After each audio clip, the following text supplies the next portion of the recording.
You're watching The Buck Stops Here and I'm Barkha Dutt. On the program this evening, Salman Rushdie grabbed headlines yet again. First, with his visit to India, as promised to NDTV in fact, and then with his comments at the India Today conclave. Comments in which he ridiculed Pakistani cricketer turned politician Imran Khan for dropping out of the India Today conclave because Rushdie was there.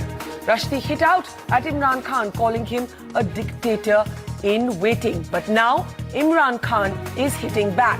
And it's a veritable clash of the titans in the Indian subcontinent.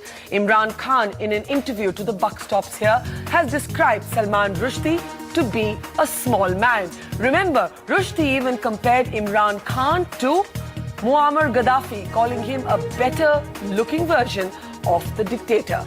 On the program today, we'll be speaking exclusively to Imran Khan as he hits back.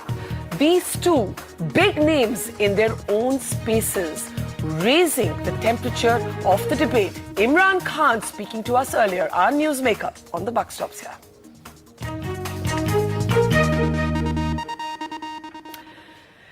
Imran, thank you so much for your time on The Buck Stops Here. Pleasure as always to have you on the program. Now, of course, you don't need me to tell you the things that Salman Rushdie said about you at the India Today conclave, a conclave from which you dropped out because he was there.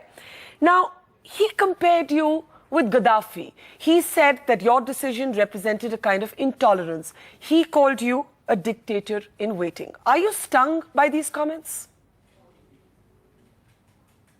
You know, Barkha, there are people whose views I respect, and maybe I would worry about what they say to me, about me.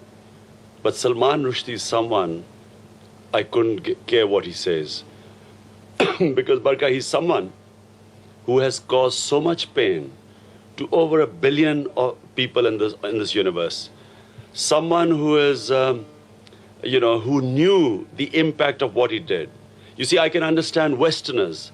In the West, people don't understand how we treat our Prophet, peace be upon him, how we treat our holy book, the Quran, how we treat religion in the West, because they have a completely different attitude to religion. But Muslims live their religion. And the way they react to especially our Prophet, peace be upon him, and the holy Quran, Salman Rushdie would have known about it, because he's someone who grew up in a Muslim household.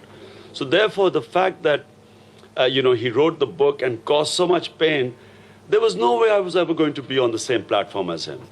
And so whatever remarks he made about me, I mean, some of them are extremely petty. I sort of, whatever little I thought maybe this guy's got a brain and he's supposed to be an intellectual, it just reflected on the mindset of a small man. But frankly, it doesn't matter to me what he says. The fact is, I was never going to share a platform with him.